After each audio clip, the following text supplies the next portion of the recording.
It'll all fit.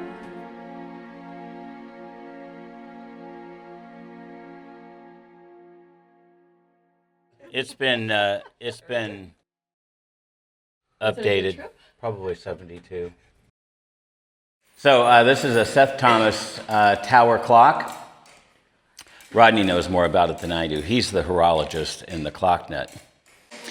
For a very long time, this was basically a closet with a clock in it.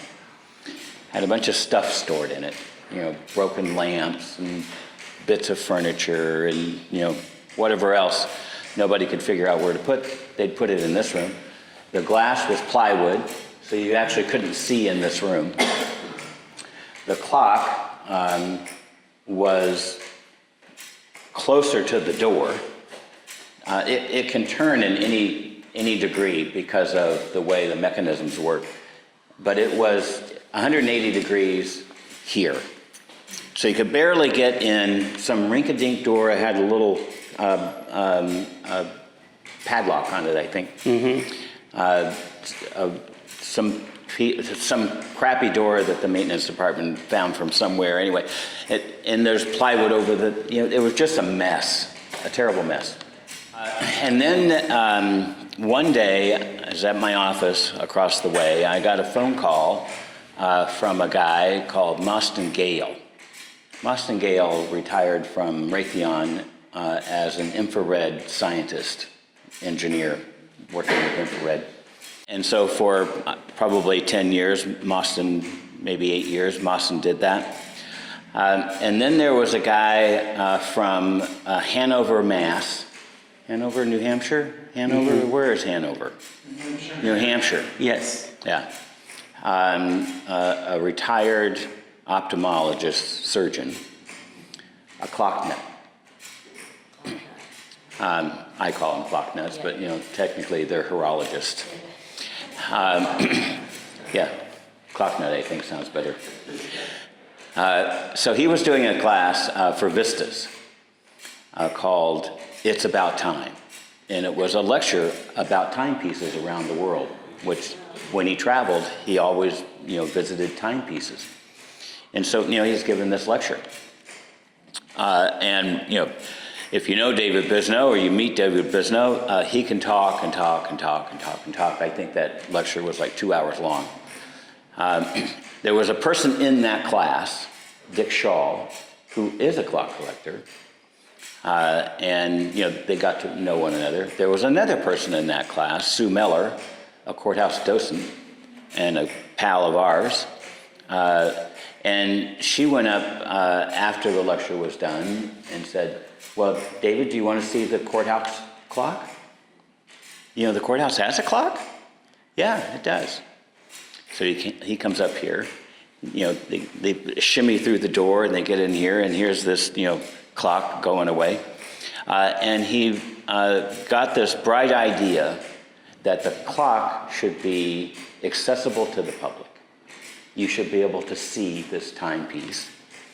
There are not many operational tower clocks in the country, because what happens when they break, nobody knows how to fix them.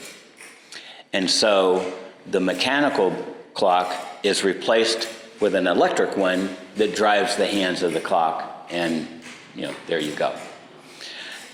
This is the largest model of what Seth Thomas made in the 20s. You could get one of 3 versions of this clock. You could get just the time, which is the middle. They call them trains. The middle train is just the time.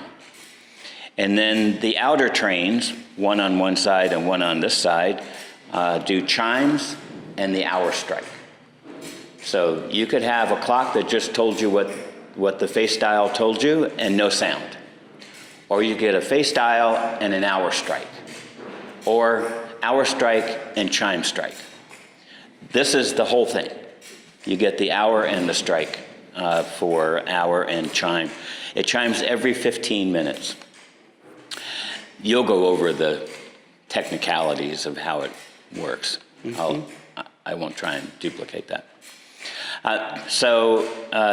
David and Dick Schall got together for dinner and decided that they wanted to turn this room into, they talked one another into it, basically. Yeah. I think Dick was looking for a project anyway. So they talked themselves into creating a gallery, which is what you see. And they committed to fund half of it. So Dick would fund half of it, and David Bisno would fund half of it. It cost $298,000, so they each paid 50-50. Part of the project took place, our first meeting, I think, was on a Sunday morning in my conference room on the other side with cream cheese and bagels, and Dick and Mary Ann were on their way to the symphony, broadcast symphony, not live.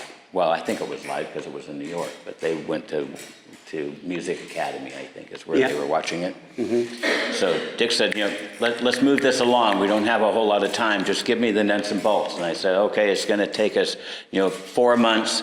It's going to be $200,000, and that's it. And he said, well, whose approval do we need? And you need mine. That's, I was the county architect, so all you need is me. All right, when do we start? Well, as soon as the check clears. No, I didn't say that to him, but anyway, so we had a wonderful time. We assembled, I think we had 10 or 15 experts at our house for 2 days, a Friday and a Saturday. And we spent an hour and a half on one topic. So the 1 hour and a half was, what are we going to do to restore the timepiece? Another hour and a half, what are we going to do to tell the story about time? Another one, an hour and a half on the design of the room. Another hour and a half on the engineering required to hold everything up.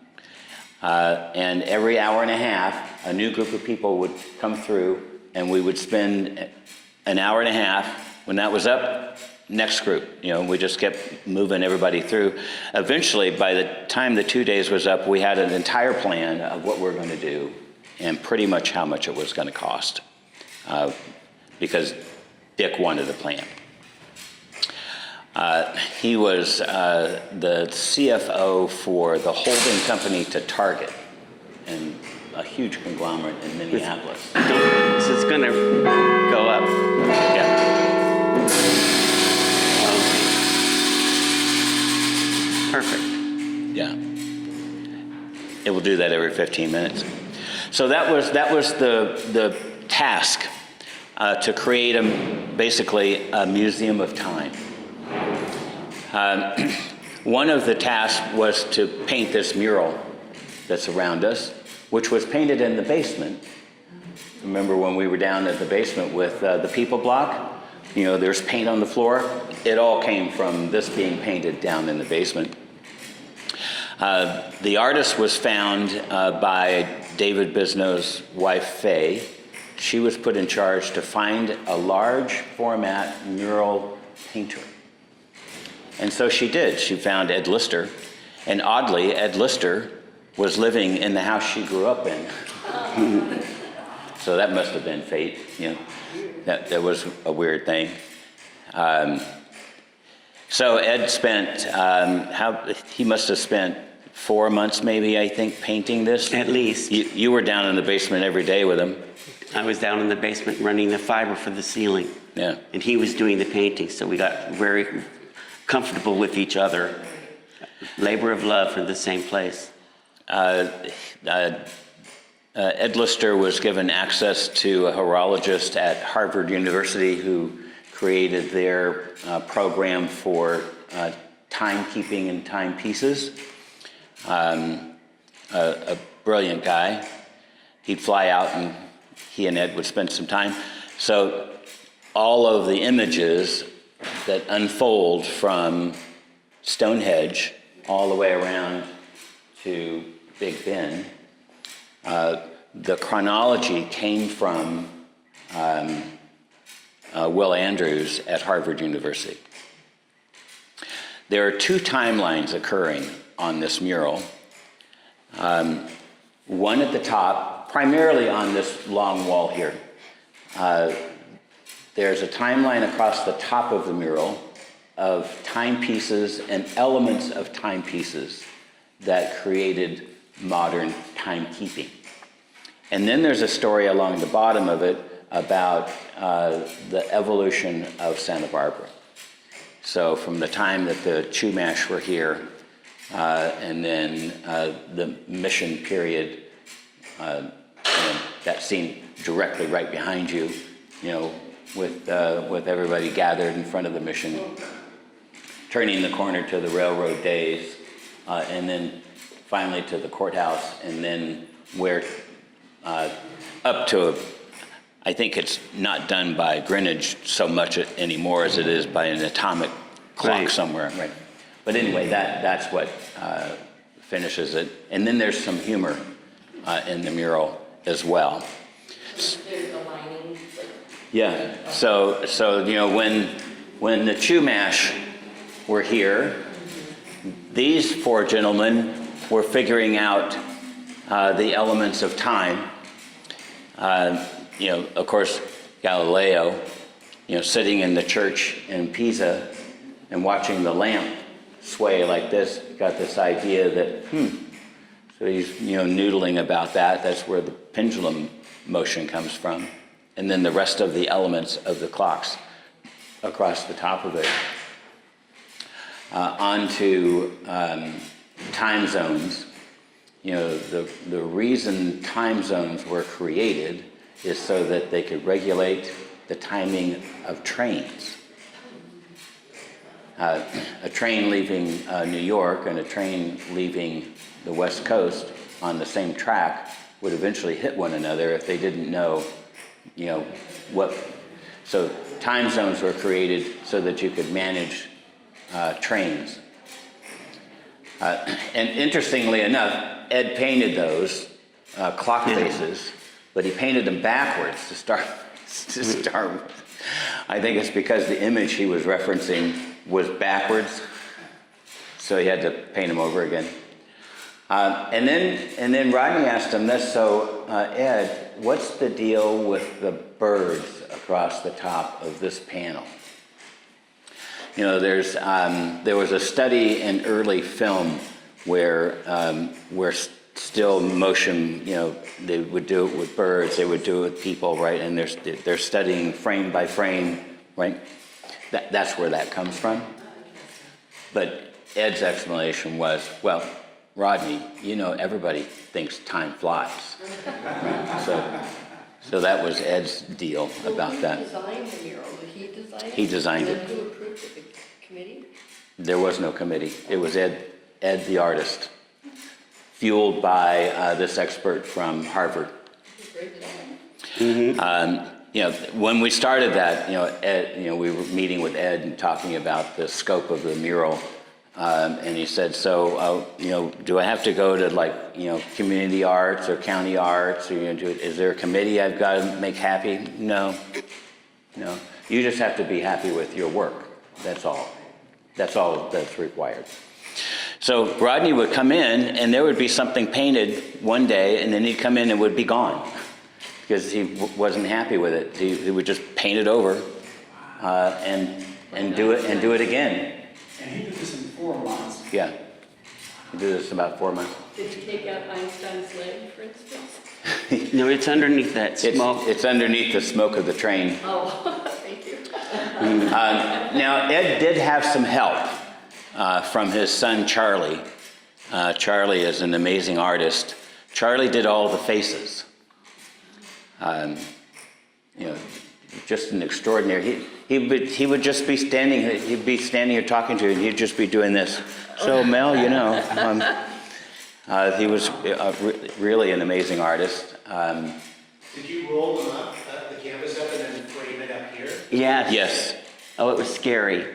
Yeah. We had to drill holes, put holes in it. You had to make sure you had the hole exactly where it was needed to be. He wanted So- me to cut the holes and I wouldn't do it. So yeah, it rolled up in the basement, brought up here, and then framed, and then put on the wall. And as Rodney just said, you need a hole in it so that you can get the motion works through the canvas. And Ed didn't want to cut the canvas. You know, he'd worked so hard on it. He tried to get you to do it. Did you do it? No, we had them up here, we rolled them out, and then we would both agree. So nobody was responsible for being in, you know. Oh, yeah. It was It was a group decision. Yeah. All right. I guess that's one way to do it. And we got them all right, so. So that's the mural, and they are mounted in such a way, they're on a frame away from the wall. They're mounted in such a way so that they can be removed if they need to be removed to get to the wall. And then the next component in the design of the room was we wanted the room to be as real as possible. That is, you know, the clock had all the parts. You know, here are the shipping crates. So these two crates here have been in this room almost 100 years with all of the bits and pieces that go to the clock. Extra arms, extra hammers, you know, extra weights. And they had never been opened because those pieces were never installed. So we opened them up and we installed them. Which means, you know, all of these hammers that are mounted that hit bells are all original to the clock. It's just they never struck a bell. And the reason for that is the bells are pretty heavy and pretty expensive. And the project was already, you know, several $100,000 over budget. And so they just nixed it, said, no, we'll do without the bells. So when we sat in one of those hour-and-a-half meetings deciding about how to design the room, we all agreed that we needed bells so that the hammers look like they're striking bells to make the illusion of a clock working 100%. So we turned to the guys who made the styrofoam replica of the fountain, and we sent them the specs for a bell that would ring a certain tone out of what the clock plays. And so we have 5 different size bells. Those 4 bells ring the Westminster chime, and this is the hour strike. They're styrofoam. After they were made, they were sent across the street to the special effects company that, you know, and they patinaed, fiberglassed and patinaed them to make them look like they were 80 or 90 years old. And they're light enough that you could pick them up. But are they actually striking? Yeah. No, they're not. They're almost striking because you don't want 100, that's actually a 90-pound hammerhead. Wow. You don't want a 90-pound hammerhead striking a piece of styrofoam. It wouldn't last very long, right? So it's positioned so that it stops just before, so it looks like it's striking. So these were made in San Francisco. So Rodney and I rented a U-Haul truck, van, our big box truck, drove up there, picked them up, and drove back. I think we did that in the same day. Mm-hmm. So we pull up in front of the courthouse, and we're unloading these bells, and we're just just pulling them out of the truck, and cart. I want to go to that. I want to go to that gym. That's got a good training program. I think the 2 smaller ones you could actually just wear like a hat, so it almost looked like a spoof on Star Wars or something. You just saw feet. It was really comical. However, there was one small hiccup in the business, and that was, how do you get the bells up here? Clearly, the smallest one could probably fit in the elevator, but none of the rest of them would fit in the elevator. And this one certainly couldn't come up the stairs. because you just can't, We hadn't thought about that carefully before we. that hour and a half meeting didn't mention, well, how are you going to get the bells actually in the room? We thought, well, we could cut them in half and then glue them back. No, the public defender's office was in a current remodel, so the place was gutted. The ceiling in their second floor space is right there. So we just knocked the plaster out of the wall and took the bells up through the attic over the public defender's office. I think you and I did this on Saturday or whatever it was. We did. And brought them through that hole that we busted in the wall and then into the room. And once we got them in the room, then the glass went up. Otherwise, they weren't. A wonderful coincidence that was taking place just on the other side. Never happened again, Yeah. It was meant to be. Yeah. Hauling the glass up was another deal, but that was on the glass company. And including a hole in the glass so that motion works could strike the east wall, the east-facing wall. It also included moving these are called leading off rods, repositioning the eastbound leading off rod so that it didn't go across the stairs. Because before then, the bar went across the stairs. You would have no problem getting underneath the bar going up the stairs, but you'd have to duck. And so we wanted to get that bar out of the way and lift it up. So the clock guys manufactured an A-frame. It's hard to see in the reflection of the glass, but it's out there. They manufactured an A-frame that matched this one, so that they could lift the motion works up out of the way and then re-gear it to come down and go out the hole of the wall to connect to the dial. And it looks like it came with the clock, doesn't it? Right. They did a wonderful job doing that. Here we go. That's going to rewind. Yeah.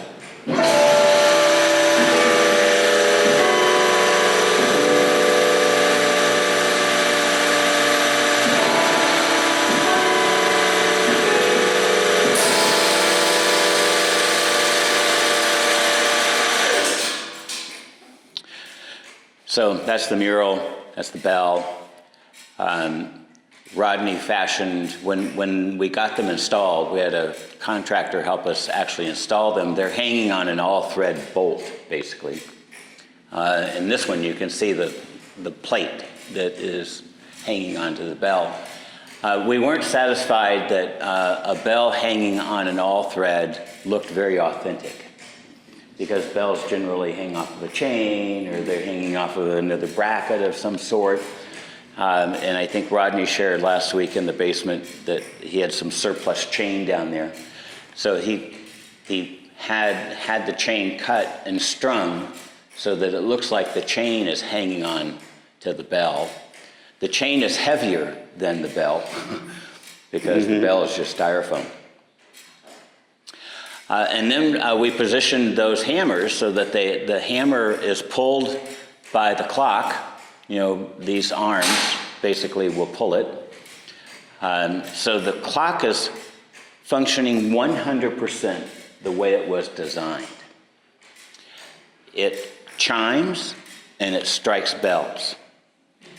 The chiming part was engineered by another one of the team, Brian Mumford.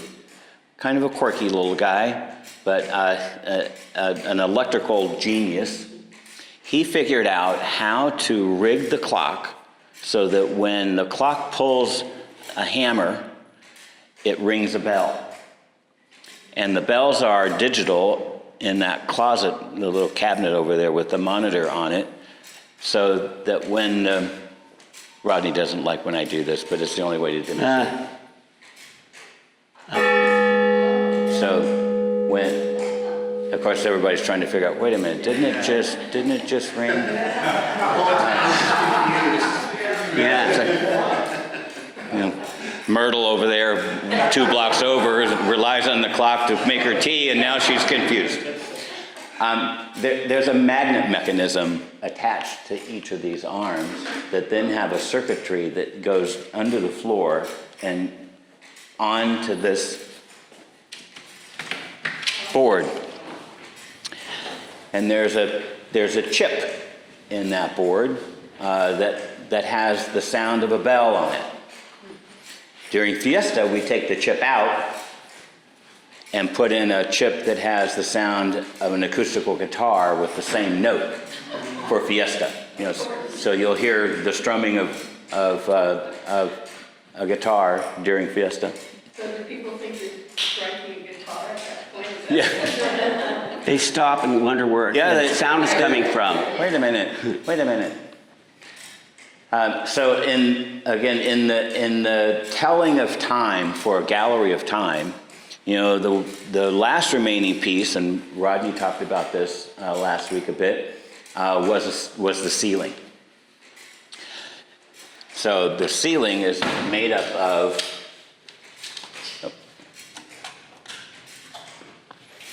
The ceiling is made up of 365 fibers that are grouped, bundled together to form various intensities of light. Some of them are solid, so they stay on. Others have 3 fibers in them, but one blinks, so that it looks like you're looking through the atmosphere.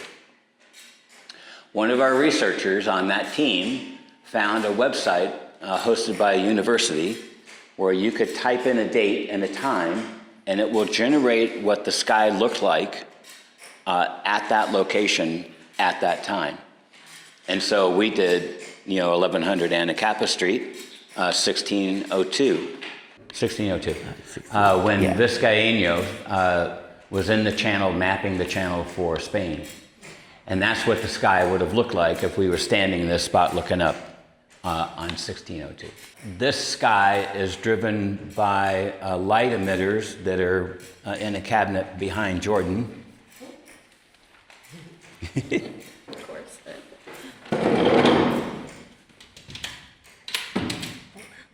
So there are two light emitters there. One is blinking, and one is solid. And the umbilical cord goes up the wall and into the ceiling. Trying to get that all coordinated so that the fiber optics don't go whee like fishing line, and get I don't know how many panels there are, probably 8, actually. 8 or 10. Yeah, they're big. Something like that. Get the right panel in the right place so that the sky looks correct was another challenge. I think I've covered everything in the room except for the clock, and I wanted to let Rodney do that since he's our clock guy. Okay. There's so much about this clock that we could be in here a day, but I'm going to make it Reader's Digest. So Robert was talking about the clock not being completely built because of the lack of bells. So why open those 2 boxes? We decided to open the boxes. And there were the pulleys and the cables and the hammers and everything just had sitting there, never disturbed for all those years.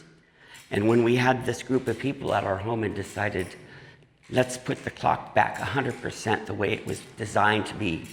So that's where we got the idea to do this.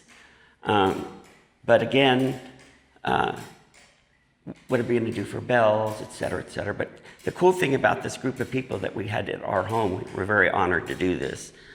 Everybody agreed on every step of the way. There were no arguments. There was no controversy. Huge egos, but Huge egos, enormous egos. And they all got along famously with this common goal. And it's what you see, it worked. Yeah. So a little more. Robert already mentioned the clock had been turned with a pendulum on that side, close to the door, and no one would be able to get in and out of this room. So when we had the opportunity to completely dismantle the clock and take all the parts and pieces to individuals' garages, where we were each assigned a task. You have these gears to clean and polish and prepare to be reassembled. And different folks had different parts and pieces in their garages. And my fear was that we're going to take it apart and never know how to put it back together again. But probably thousands of pictures had been taken of every single aspect. There was no manual on this clock. Nothing, not even maintenance manual, nothing. So it was quite an endeavor. This organization called the National Association and Watch Collectors, NAWCC, Chapter 190 in Ventura, all these people in this group got together, another group of people agreeing on everything, on taking the clock apart, each one assigned something, and then coming back together and putting it together, turning the clock around so the pendulum would be on this side. Everything, all the details, and we were very successful, obviously, in making that happen. So Robert mentioned already I like to tell this when I'm giving a tour of this room. It depends on your audience. You can tell if you want to let them know the little secret or not. The little secret, and I tell them, I said, now, the clock is responsible for the sound of real bells. For you to know, the recording of the real bells was the bells at Stork Tower, UCSB. So that was recorded, real bells. The clock, because it has this electrical impulse, goes down here and it goes into this circuit cards, is what's actually creating the sound. There's speakers in each of these four walls. And every 15 minutes, the clock is controlling the sound of real bells. That's the truth. They are real bells, and it's the clock that's driving it. Now, if you want, you can get into the details and say there are magnetic connections, and when these levers move, it disturbs that field of magnets working together. And when they're separated and reassembled or come back together, it causes an electrical impulse. And that electrical impulse is what Robert said, goes down through this floor, comes up in here, and that's what triggers the circuit card. So that's that part. You already heard about the incredible excitement of getting the bells made, getting them here, walking down the street, bringing them in the room, putting them up, putting the chains on them, making them look real. And the other thing that's really cool, and Robert commented on this too, the hammers. The instant the clock is pulling down, the weights are pulling the hammers. The minute that hammer is released is exactly on the time that it was supposed to be, and it looks like that hammer right at that moment is striking the bell. It's just inches away, so it looks like it really does strike the bell. One time I came in this room, and the chime started, and that bell, the small bell, was swinging into the room. I thought, oh my gosh, what's going on? And the hammer was actually hitting the styrofoam. So we had to stop that for a little while, make an adjustment. What else should I tell you? The 5 parts. The 5 parts of the clock. Okay, some of these things you can rehearse. They're all listed here, the 5 parts of the clock. You've got the source, the power of the energy. That is the weights. The weights are creating gravity that is driving the clock. The clock is not being driven by electricity or Quasimodo down in the basement pulling a rope. None of that. It's being driven by the weights. Now, when the clock was designed, they knew it was going to be on it wasn't going to have a hole in the floor that went down to the basement. It was going to be on one surface, one floor right here. So they installed 3, well, actually only 1 at the time. There's 3 motors. And when the weights get to the floor, it triggers a sensor that turns the motor on, and then the weights are wound back up. So the clock is driven by gravity, but the weights are rewound by electricity. Otherwise, it's 100% driving itself. When they first put the clock in, they didn't have the chimes or the strike, so they didn't install or connect the motors on either side over here, just this one in the center. When that motor wore out, they didn't fix it, because all they had to do was take one of the ones from over here and put it. Eventually, they all needed to be repaired, and they were. Let me see, what else can I tell you? Okay, so, oh yeah. Then you've got the device that drives the measured equal intervals. The measured equal intervals are driven by the double triple-legged gravity escapement. That's these two little posts that are being moved back and forth by the gravity, by the motion of the pendulum. So when it hits this side, it lets 1 second go by. 1, 2, 3. That's being driven by the pendulum, by gravity moving the pendulum, going to the double triple-legged gravity escapement, which is causing it to have measured time back and forth. And what keeps the pendulum moving? The pendulum is being moved by the weights. And then that's going up to this, which is pushing, this is pushing a little pressure. About 8 ounces. That's just a little bit. And when I have to go forward an hour, when daylight savings and standard time, I come in here.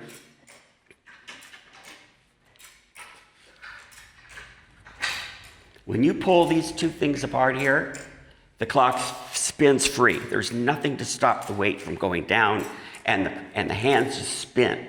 So all around on all 4 walls, if somebody's outside, they're going to watch this thing spinning like crazy until I get to the right time.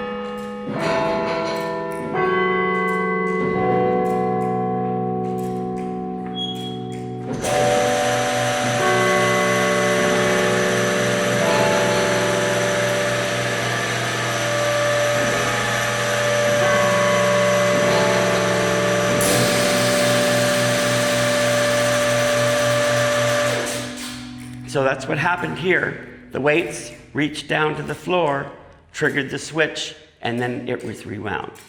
And that's for the chime side of the clock. In a little while, actually about 14 minutes from now, you're going to hear the chime side as well. The strike side. The strike side. The strike, yes, exactly. And the chimes. And at that point, this will probably reach the floor, and then that one will be rewound. This takes about 8 hours to go from here to the floor before it's rewound. On occasion, not very often, when power goes off, the weights reach the floor, and there's nothing to rewind them. There's no electricity. So eventually, the pendulum will stop. It takes quite a long time for it to stop. About 12 hours. It just keeps going. It's so well balanced. I think it's 185 pounds. Oh, here's a cool thing. Mm-hmm. This little post right here, we added that right here. And there's a sensor, a light, beam of light that goes across those 2 posts. And there's a bolt at the end of the pendulum that swings through those 2 posts. And when it does, it interrupts, let's see, how can I say this? It's a light. It interrupts the light, and then it's restored when it clears it. It's counting the period of time it takes for the pendulum to make one complete sweep. And what is it, 1.240000 seconds to be exactly keeping exact correct time. In other words, the target rate for the clock is 1.25. Yeah, 1.25. It is currently 1.2500008. That's how close it is. instead of 1.250000, 1.25000008. That is incredibly accurate. And when you think of something made at a time when there were no laser, no electronics, no measurement tools of any kind, that's called doing the math. Putting this together, everything exactly the right size, connected to each other perfectly, operating perfectly. No other tools. This was just doing the math and having people with that kind of skill to put this together. Okay. I'm going to close this. Okay. So I know we've probably all had these before, but do you know those mechanical wheels that turn and Turn your lights on and off in your house left the when it house. gets to a certain time? Well, these are designed to stop the mechanism that drives the chimes and stop the mechanism that causes the strike. So I think it's 8 o'clock at night. They turn off, just the center, just the time is being kept. But the chimes aren't working all night. And then in the morning, early in the morning, these turn the mechanisms back on. I think they're set to turn on. They turn on at 7 and go off at 8. Yeah, it says on there. Then let's see what else. There's so much. How about the differential at the top, leading off Okay, lights? yeah. They don't chime all night? No, they don't. That's what these gold wheels do. They turn them off. In the top, I call it the differential. That is turning with all those wheels, and those are turning the motion works.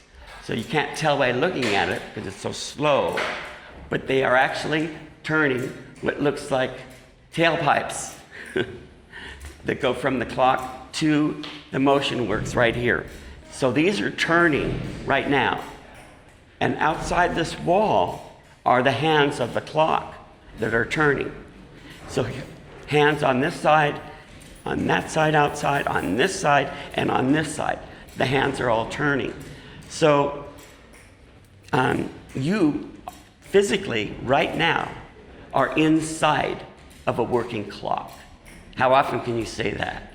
This is probably the only clock known where you can have guests come in inside of a clock, see the working clock, understand where it came from, the effort that went into making it, and the accuracy, which is remarkable.